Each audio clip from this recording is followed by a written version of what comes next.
jogando com raça. A chuva continuava e os dois times tomaram posição no campo. A Vila Nova jogava com Oscar, André, Roberto e Chico, que por ser o mais velho era também o capitão da equipe. Renato, o goleiro do time da Rua 15, não escondia sua preocupação. Vai ser muito difícil, Pedro. Olha como eles estão confiantes. Eu sei, Renato, mas o campo está molhado e eles também vão ter dificuldades. Eu estou achando que vamos levar uma goleada aqui, comentou Serginho.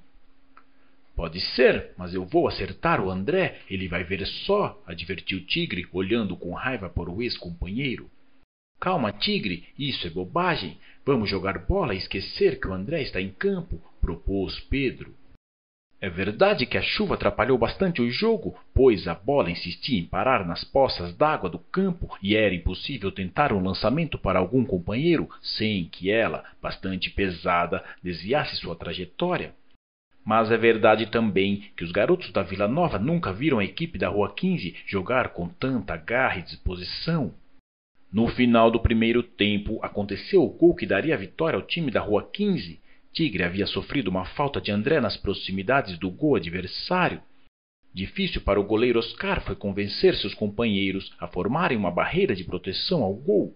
O tempo frio e o peso da bola molhada tornavam a barreira uma posição ingrata.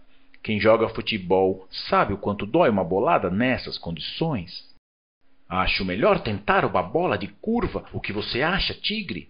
Comentou Pedro enquanto o pessoal do Vila Nova ainda discutia quem ia ficar na barreira. Acho que se o chute for forte e a bola passar pela barreira, o goleiro não vai ter chance. Foi seguindo esse raciocínio que a falta foi batida por Tigre. Ele tomou grande distância e chutou com violência. A barreira compreensivelmente saiu da frente e o goleiro Oscar não conseguiu evitar que a bola chegasse às redes. Gol! Festa da turma da Rua 15. Agora é só chutar a bola para fora, comandou Pedro, que vibrava muito. Olha a cara do André, Tigre. Ele está louco de raiva, comentou Serginho satisfeito. No segundo tempo, com a vantagem no marcador, as coisas ficaram mais fáceis para o pessoal da Rua 15. A ordem era chutar a bola para qualquer lado, ganhar tempo e garantir o resultado. Esse recurso, embora condenado pela grande maioria dos comentaristas de futebol como antidesportivo, às vezes se revela bastante eficaz. E neste jogo, por exemplo, ele garantiu a vitória e a festa da turma da Rua 15. Doloridas lembranças do jogo. A chuva somente cessou no fim da tarde, quando a turma estava reunida no clube. Renato, sentado em um canto, passava a mão na cabeça. Vocês precisam ver o galo que se formou aqui e como isso dói.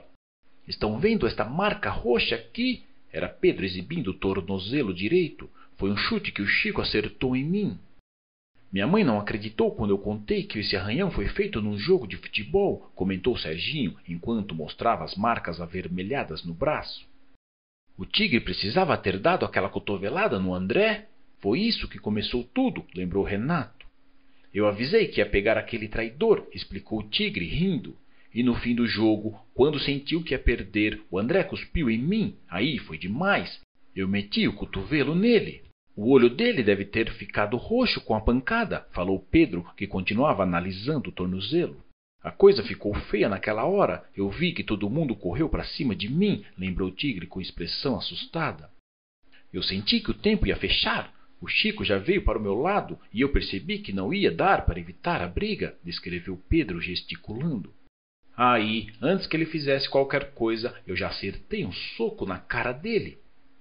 Pensando bem, até que apanhamos pouco, eles estavam em número maior, avaliou Renato, as voltas com o galo em sua cabeça.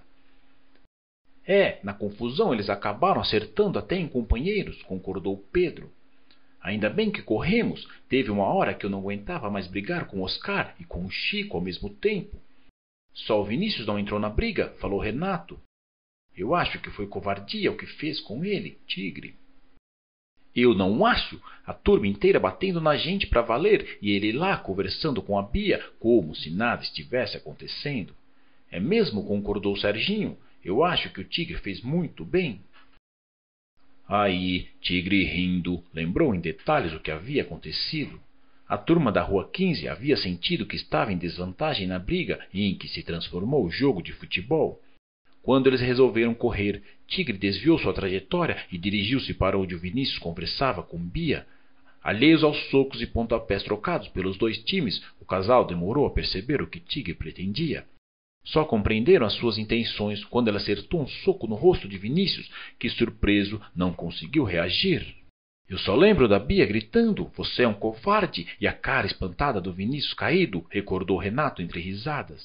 "A Bia ficou uma fera com você, Tigre", avaliou o Pedro. "Eu devia ter batido nela também. Eu odeio gente traidora." "Que é isso?" espantou-se Renato. "Você não ia ter coragem de bater numa mulher, não é?" "Não sei não", respondeu Tigre, que parou de rir de repente. "Eu pensei que ela era nossa amiga. Como é que ela teve a coragem de passar para o lado deles?" "Pois eu acho que ela ficou muito interessada no Vinícius", disse Pedro, sabendo que estava provocando o companheiro. "Não pense que eu ligo para isso, Pedro. Ela é uma traidora mesmo", replicou Tigre sem muita convicção. "O que eu não me conformo é ter levado ela para investigar o casarão junto com a gente." "Mas a ideia foi sua, Tigre", disse Renato olhando para o amigo. "Eu sei, mas eu pensava que ela era uma menina legal. Foi até bom ter acontecido isso. Pelo menos a gente sabe quem é ela de verdade. Não serve para ser uma da nossa turma." "Agora, depois dessa briga, ela vai ser nossa inimiga", avaliou Renato com uma expressão de preocupação. "É mesmo?", concordou Serginho. "Ela vai passar de uma vez para a turma da Vila Nova." "E o que tem isso de importante?", quis saber Tigre. "Ela pode muito bem contar para eles sobre as nossas investigações, vocês não acham?", disse Renato, revelando o motivo de sua preocupação. "Também acho", falou Serginho assustado. "Já pensou se ela conta para o Chico que nós estamos vigiando o casarão e o cicatriz?" "Por que ela iria fazer isso?", retrucou Tigre, disfarçando sua apreensão. "Ah, sei lá, por vingança, acho. Bem que o Chico vai gostar de saber o que estamos fazendo", continuou Renato, sério. "Espera aí, gente", interveio Pedro procurando acalmar os companheiros. "Vocês acham que a Bia teria mesmo coragem de contar essas coisas para eles?" "Claro, Pedro", respondeu Renato. "Ela deve estar muito brava com a gente. Daí que ela pode revelar tudo, inclusive sobre a entrega de hoje à noite." "É isso mesmo", Serginho falou. "Ela sabe tudo o que a gente sabe, até do bilhete que pegamos." "É verdade, Pedro", disse Tigre, que começou a compartilhar da preocupação dos outros. "Além disso, o André também está com eles e sabe quase tudo o que descobrimos até agora." "Olha, pessoal, e daí que eles revelem tudo isso? O que a turma da Vila Nova pode fazer?", insistiu Pedro. "Pode até se meter no negócio e atrapalhar tudo", avaliou o Tigre com uma expressão séria. "Temos que agir rápido." "Como vamos fazer, Pedro?" "Eu não acho que eles tenham coragem de se meter nisso, mas convém não arriscar. Está quase anoitecendo. Vamos para a casa do velho Alípio para ver o que ele conseguiu descobrir", sugeriu Pedro. "E se ele não tiver conseguido nada, Pedro, o que vamos fazer?", perguntou Serginho excitado. "Bom, de qualquer jeito, hoje é o dia da entrega que o bilhete fala. Vamos ter que investigar isso." "Vamos para a casa do velho já?", propôs Tigre, que começava a ficar impaciente. "Espera aí, Tigre, eu vou passar em casa primeiro", avisou Renato. "Está na hora de jantar." "Como é que você pensa em jantar numa hora dessas? A investigação é mais importante", rebateu Tigre. "Eu também vou jantar primeiro", manifestou-se Serginho. "Se eu não aparecer em casa, minha mãe é capaz de sair atrás de mim e atrapalhar tudo." "Eles estão certos, Tigre", interrompeu Pedro. "Vamos jantar primeiro e depois nos encontramos na casa do velho. Vamos levar as lanternas e as ferramentas, porque de lá vamos seguir direto para o casarão, combinado?" Desencontro. As flores no jardim ainda estavam molhadas pela chuva que caíra durante boa parte do dia, e a casa do velho Alípio estava às escuras, e os meninos ficaram algum tempo indecisos, parados no corredor em frente à porta. "Parece que não tem ninguém em casa", comentou Serginho. "Mas não ficou um combinado que a gente iria conversar?", impacientou-se Renato.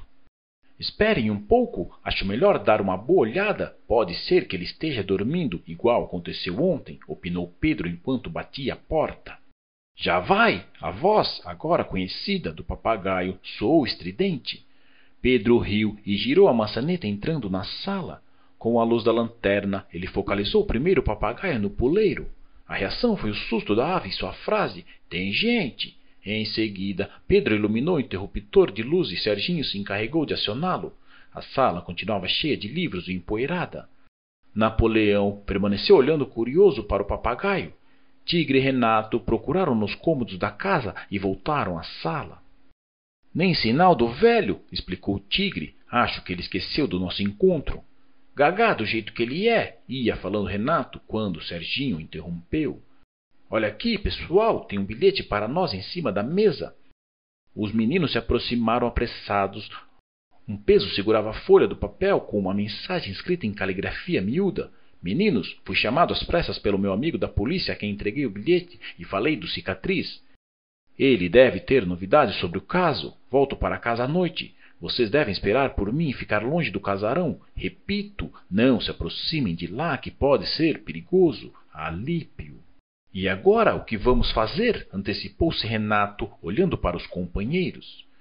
"O que será que esse amigo do velho descobriu de tão importante?" perguntou Serginho. "É melhor esperar por ele para saber." A resposta foi de Pedro. "Ei, mas quanto tempo vamos esperar? Já são 7h30. Se ele demorar muito, é capaz de perdermos a entrega e aí, adeus à investigação", opinou o Tigre, demonstrando sua impaciência. "Vamos ter que esperar, Tigre", falou Pedro, tentando acalmar o amigo. "Talvez o velho chegue com alguma informação importante." "E se ele demorar?" insistiu Serginho, que também estava inquieto. "Não podemos perder a chance de ver essa entrega, Pedro", alertou Renato. "Está bem, vamos marcar um prazo. A gente espera até 8 horas e se o velho não aparecer, nós vamos até o casarão, certo?" "Está bom", concordou Tigre, "mas vamos esperar por ele na sorveteria. De lá é mais fácil para ir até o casarão." "E como é que o velho Alípio vai saber onde estamos?" disse Pedro, olhando para os demais. "Ah, isso é fácil. Vamos deixar um bilhete para ele explicando que estamos na sorveteria." A ideia foi de Renato. "Quando ele chegar, vai até lá." "A ideia é boa, Renato", disse Tigre satisfeito. "Espera um pouco que eu já escrevo isso para ele." Tigre pegou uma folha e escreveu o recado para o velho Alípio, que foi deixado sob o peso. Depois, o grupo apagou as luzes e deixou a casa, dirigindo-se para a sorveteria. No portão, ainda era possível ouvir o papagaio dizendo: "Tem gente." "Acho que esse bicho é o cão de guarda do velho", comentou Renato em tom de gozação. "É só chegar gente que ele dá o alarme." "Mas se chegar um ladrão, ele vai dizer que já vai, do mesmo jeito. Vocês não acham?" observou Pedro, provocando o riso de todos. Visitas na sorveteria. A surpresa para a turma da sorveteria ficou por conta dos ocupantes de uma das mesas. Chico, André, Vinícius e Bia estavam sentados e conversavam em voz baixa quando o grupo entrou. "Mas isso é provocação", disse Tigre indignado. "O que esse pessoal está fazendo no nosso território? Vou lá e acabo de quebrar a cara do André." "Espera aí, Tigre!" Pedro segurou o companheiro pelo braço. "Você não pode provocar uma briga aqui dentro." "Isso não pode ficar assim, Pedro", reagiu Renato. "Eles não podem vir aqui e ficar tudo por isso mesmo." "Calma, pessoal", disse Pedro, ocupando uma das mesas da sorveteria. "Sentem-se e fiquem quietos. Vamos ver o que eles querem aqui." "Veja o olho do André, Tigre. O estrago que você fez foi grande", observou Serginho, contendo a risada. "O Vinícius também está com a cara inchada", comentou Renato. "Acho que eles vieram aqui para uma vingança." "Nada disso, Renato", discordou Pedro. "Eles não seriam bobos de vir até aqui para isso. E se estivessem com a ideia de brigar, teriam trazido o resto da turma." "Mas o que é que eles querem, afinal?" perguntou Tigre, que não tirava os olhos da outra mesa. Nesse instante, Chico e André se levantaram e caminharam em direção à mesa ocupada pela turma da Rua 15.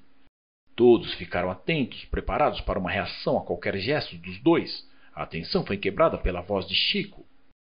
"Olha, pessoal, viemos em missão de paz, não queremos mais brigas. O que aconteceu hoje de manhã já passou." "O que vocês dois querem?" perguntou Tigre asperamente. "Nada de especial, Tigre", falou André, dirigindo-se ao ex-companheiro. "Só viemos para garantir que não ia acontecer nada com o Vinícius." "E o que ele veio fazer aqui?" prosseguiu Tigre inquieto. "Ele e a Bia estão começando um namoro e eu acho que já é hora de parar com essas tontices de brigar por qualquer coisa", explicou Chico.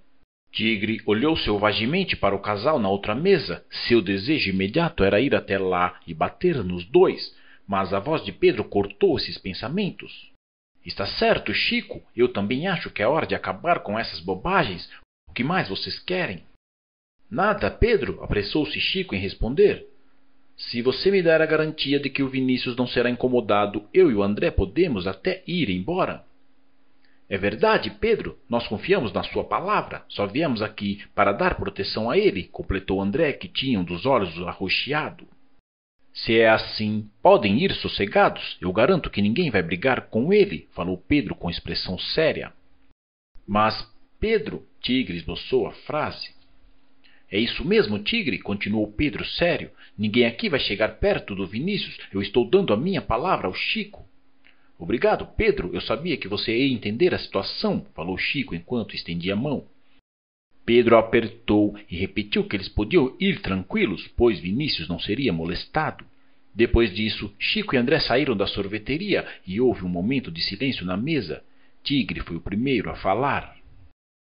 Essa eu não entendi, Pedro. Os caras vêm aqui no nosso território depois de uma briga e você aceita um acordo com eles? Você não entendeu mesmo, Tigre? Vamos deixar para pensar no Vinícius depois. O importante era descobrir o que eles vieram fazer aqui. Eu estava com medo de que eles estivessem com a intenção de atrapalhar a investigação no casarão, e não é nada disso. O Pedro está certo, Tigre, interveio Renato. Esquece o Vinícius e a Bia, nós temos coisas mais importantes para fazer.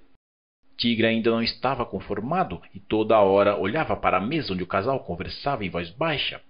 8 batidas soaram no relógio da sorveteria e deixaram Pedro alerta.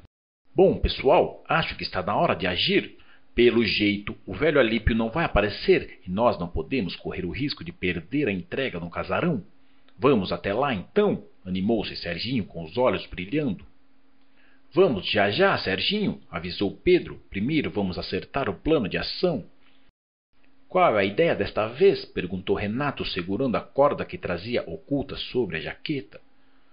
Como os caras vão estar lá dentro, a gente não vai poder entrar. Ficaremos na rua, atrás das árvores, para ver esses pacotes. E conforme as coisas chamaremos a polícia, certo? Todos responderam afirmativamente, menos Tigre, que parecia alheio e continuava olhando para Vinícius e Bia na outra mesa. Percebendo isso, Pedro estalou os dedos junto ao ouvido do amigo. E aí, Tigre, alguma sugestão melhor? Hã? Não, tudo certo. Então vamos para lá, comandou Pedro. Lanternas na casa escura. Ao sair da sorveteria, a turma perdeu um de seus integrantes. Napoleão saiu em disparada atrás de 2 cachorros que, em companhia de uma cadela, se dirigiam para o parque. Sem dar importância a isso, os meninos dividiram-se em 2 duplas e cautelosamente começaram a aproximar-se do sobrado. Tigre e Serginho ocultaram-se atrás de uma árvore e deram sinal a Pedro e Renato, que avançaram um pouco mais.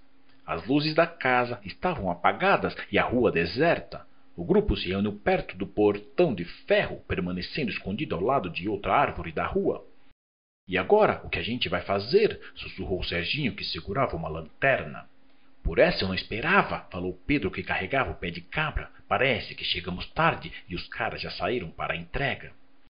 A gente devia ter vindo direto para cá, lamentou Renato. Esse negócio de esperar pelo velho Alípio na sorveteria não deu certo. Tá na cara que eles já foram. Não tem nenhum carro estacionado aqui, observou Tigre, que carregava outra lanterna. E agora? Insistiu Serginho com cara de frustrado. Bom, se eles já saíram, não vamos perder a viagem. Vamos entrar na casa e ver o que tem aí, sugeriu Pedro, esperando a aprovação dos amigos para sua ideia. Vamos sair daqui então, propôs Renato, sentindo que estava fazendo um papel ridículo, escondido diante do casarão vazio. O quarteto seguiu para a rua lateral, onde se deteve à frente do bueiro. Devido à chuva, o local estava inundado e a passagem por ali, além de difícil, iria enlamear a roupa de todos. Acho melhor escalar o muro desta vez, propôs Renato, segurando a corda. E quem vai ficar de vigia na rua? Perguntou Pedro enquanto olhava para Serginho. Eu não, Pedro, eu quero entrar também. Ele se apressou em falar. Mas alguém vai ter que ficar aqui fora, continuou Pedro. Eu também vou entrar, avisou Renato. E Tigre criou um impasse quando anunciou não estar disposto a ficar de vigia outra vez. Percebendo que eles estavam perdendo tempo ali na rua, Pedro olhou para os companheiros e disse: Está bem, vamos entrar todos juntos, mas é bom ficar atento para ouvir se chega algum carro. Pode deixar, Pedro, disse Serginho alegre. Eu vou prestar atenção nisso. Ótimo, agora vem aqui que nós vamos erguer você para prender a corda lá em cima. A operação foi rápida dessa vez. Em poucos minutos, o grupo escalou o muro e desceu na escuridão do outro lado. As lanternas foram ligadas e os meninos avançaram com cuidado pelo chão, onde a umidade havia aumentado. O grupo se deteve diante da porta dos fundos do casarão. Bom, se as janelas têm grades, o jeito vai ser entrar por aqui, avisou Pedro enquanto retirava o pé de cabra da cintura. Você vai arrombar essa porta, Pedro? Perguntou Renato com receio. Claro, não há outro jeito de entrar na casa. O que você acha, Tigre?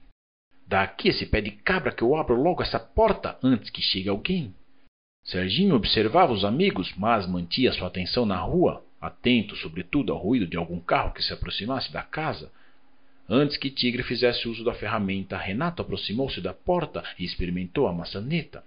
Para surpresa de todos, ela girou com um ruído e a porta se abriu diante da turma. Ficou mais fácil. Será que eles esqueceram de trancar esta porta? Falou Tigre desconfiado. Vai ver, eles nem fecham. O muro é alto e fica difícil para alguém entrar aqui, observou Pedro enquanto abria o caminho para a lanterna de Serginho. Lentamente, os meninos começaram a entrar no cômodo que era a cozinha da casa. A primeira coisa alcançada pela luz foi uma pia e sobre ela havia somente uma garrafa térmica. No resto da cozinha não existia mais nada além de um pequeno fogão. Vamos acender a luz? Perguntou Renato, que caminhava com dificuldade na retaguarda do grupo.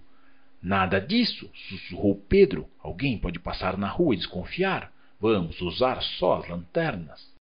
Os meninos continuaram avançando no escuro. As lanternas iluminaram no outro cômodo uma pilha de latas de tinta e 2 bobinas de papel. Que é isso, turma? Quis saber Tigre aproximando-se das bobinas. Fale baixo, Tigre. Aqui também não tem mais nada de interessante. Vamos para aquela sala ali, indicou Pedro, que pegou a lanterna de Serginho. Esquisito, continuou falando Tigre, que permaneceu no cômodo olhando as bobinas com a ajuda da lanterna. Para que os caras usam isso? Pedro, Serginho e Renato entraram cuidadosamente na outra sala, que foi logo reconhecida. É esse o quarto que vimos da janela? Disse Pedro em voz baixa. Veja esse armário, Renato. É, foi aqui mesmo. Será que a gente não encontra o resto do bilhete aqui?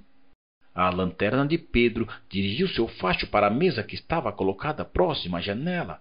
Sobre a mesa estava algo que despertou o interesse dos 3 meninos. Serginho aproximou-se rapidamente e pediu a Pedro: Ilumina aqui.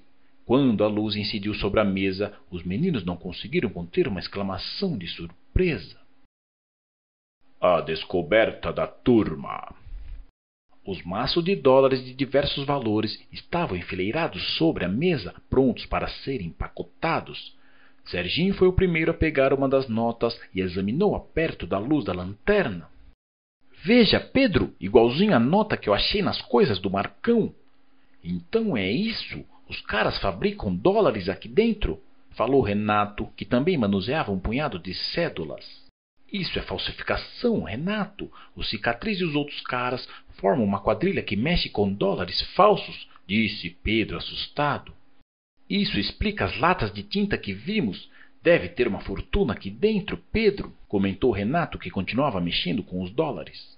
O que vamos fazer agora? Chamar a polícia? Perguntou Serginho preocupado. Primeiro, é melhor sairmos daqui rápido. Se os dólares ainda estão aqui, é sinal de que a entrega ainda não foi feita e os caras podem chegar a qualquer momento, disse Pedro alerta. Cadê o Tigre? Perguntou Renato, lembrando que o companheiro havia ficado no outro cômodo. Não houve tempo para respostas. Nesse instante, a luz do quarto foi acionada e na porta surgiram Cicatriz e um homem barbudo. Vocês pensam que são muito espertos, não é? Falou Cicatriz. E a turma percebeu que sua voz era rouca. Caíram direitinho na nossa armadilha, nem perceberam que a porta aberta era um truque. O homem barbudo, que ajudava a cicatriz a bloquear a porta do quarto, deu uma gargalhada. Atrás dele surgiu um terceiro homem, loiro e de bigode, que segurava Tigre pelo pescoço e praticamente o arrastava. Esse aí foi fácil de pegar, continuou Cicatriz sorrindo. Vocês são muito curiosos e se meteram onde não deviam. Os meninos haviam recuado para perto da janela com grade. Estavam tão assustados que nenhum deles conseguia pronunciar uma palavra. Acho melhor ninguém tentar nada, avisou o barbudo. Nós não queremos machucar ninguém. Tigre se debatia, mas não conseguia livrar-se do abraço do loiro. Os outros dois homens foram se aproximando dos meninos, que se juntaram num canto do quarto.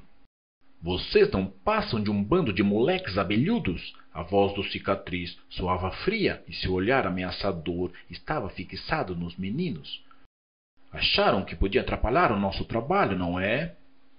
Renato, Pedro e Serginho estavam paralisados diante dos dois homens, que pouco a pouco iam se aproximando, prestes a agarrá-los. Tigre continuava preso pelo pescoço e insistia em debater-se. Não tentem bancar os valentes, que será pior para vocês, advertiu Cicatriz ao mesmo tempo que abriu os braços. De repente, Pedro tirou o pé de cabra da cintura, ameaçadoramente para Cicatriz, que deteve o seu avanço. Não chegue perto, falou Pedro, e sua mão tremia. Muito bem, disse Cicatriz, aparentando calma. Nós não pretendemos machucá-lo, mas se vocês querem assim... Mal terminou a frase e ele e o outro homem se lançaram sobre os garotos. O barbudo pegou Renato pelo braço, enquanto Cicatriz punha a mão no peito de Serginho, empurrando-o, e tentava alcançar o pescoço de Pedro. Serginho bateu as costas na parede e caiu. Pedro foi mais rápido e, desviando um pouco a cabeça para o lado, golpeou com força a mão de Cicatriz. — Ai, seu idiota! Ele berrou, acertando um soco no peito de Pedro, que caiu sobre o homem barbudo e arrastou Renato junto. Serginho levantou-se rapidamente e correu em direção à porta. O homem loiro ainda esticou a perna para tentar detê-lo, mas Tigre debateu-se com mais força nesse momento e os dois acabaram caindo no chão. Passada a confusão, o homem barbudo segurava Renato e Pedro com os braços torcidos para trás e o loiro fazia o mesmo com Tigre. — E agora? — perguntou o barbudo. — O menino pequeno já deve ter chegado à rua. — Calma, Barba! — disse Cicatriz, que esfregava a mão golpeada por Pedro. — Primeiro, vamos guardar esses 3 fedelhos e depois decidimos o que fazer com esse outro que escapou. — Ai, você está machucando o meu braço! — queixou-se Pedro, fazendo uma careta de dor. Barba riu. — Você machucou a mão do Cicatriz. Fique quietinho ou eu quebro seu braço. Com dificuldade, os dois homens obrigaram o trio de meninos a subir as escadarias da casa. No fim do corredor, uma porta foi aberta por Cicatriz e eles foram empurrados para dentro de um quarto. No mesmo barco. O cômodo era iluminado por uma luz tênue e seu centro era ocupado por 2 grandes máquinas. Pedro, Renato e Tigre olharam com curiosidade para as máquinas e tiveram uma grande surpresa. Sentados num dos cantos do quarto, Chico e André olhavam para os recém-chegados com espanto. — Vocês por aqui? — adiantou-se Pedro. — Pois é, Pedro — disse André em tom de lamento. — A ideia de entrar aqui foi do Chico, depois que eu revelei a ele onde vocês estavam investigando. — Mas, André, você tinha tanto medo que nem quis acompanhar a gente quando nós entramos aqui a primeira vez — lembrou Renato, que não estava acreditando no que estava vendo. — Mas o Chico me obrigou a fazer isso como prova de coragem para poder entrar na turma da Vila Nova. — Eu quis descobrir o que vocês estavam aprontando aqui — falou Chico, que mantinha a cabeça baixa, envergonhado. — Logo que entramos aqui, os 3 homens agarraram a gente, como se estivessem esperando por nós. — Bem feito para vocês! Quem mandou xeretar nas nossas investigações? Disse Tigre com uma expressão de satisfação. — Espera aí, Tigre! Interveio Pedro, movimentando o braço que havia sido torcido por Barba. — Não adianta nada você falar isso agora. Estamos no mesmo barco e precisamos descobrir uma maneira de sair daqui. — O que você acha que eles vão fazer com a gente? Perguntou Chico de maneira angustiada. — Não sei não, respondeu Pedro, coçando a cabeça. Eles são uma quadrilha de falsificadores de dólares. Acho que desta vez a gente entrou pelo cano. — Mas deve haver um jeito de sair daqui, falou Renato enquanto andava pelo quarto. — Não vai ter jeito, revelou André levantando-se. Já olhamos tudo por aqui, o quarto não tem janelas e repare como as paredes são acolchoadas. Para que isso? Interessou-se Renato, passando a mão pelo forro da parede. Acho que é para abafar o som dessas duas máquinas em funcionamento, opinou Chico, indicando-as no centro do quarto. Puxa, eles são profissionais mesmo, admitiu Tigre. Da rua ninguém consegue ouvir esses troços funcionando. Mas afinal, para que servem essas máquinas? Deve ser aqui que eles fabricam os dólares, avaliou Renato. E eles acabaram criando uma boa cela para nós. Não adianta nem gritar, porque da rua ninguém vai escutar. Acho que estamos fritos desta vez, considerou Tigre, sentando-se em um canto do cômodo desanimado. André também voltou a sentar-se e, colocando as mãos no rosto, começou a chorar. Chico olhava assustado para a cena. Calma, André, falou Pedro com a voz firme. Vamos nos tirar daqui, tenho certeza. Ninguém vai encontrar a gente aqui, ele replicou, soluçando. Aí é que você se engana, Pedro continuou. O Serginho escapou e eu tenho certeza que ele foi buscar ajuda. O Serginho escapou? Animou-se Chico. Quer dizer que ele também estava aqui dentro? Ele entrou com a gente, contou Renato, mas na confusão ele conseguiu fugir. A esta hora ele já deve ter dado o alarme.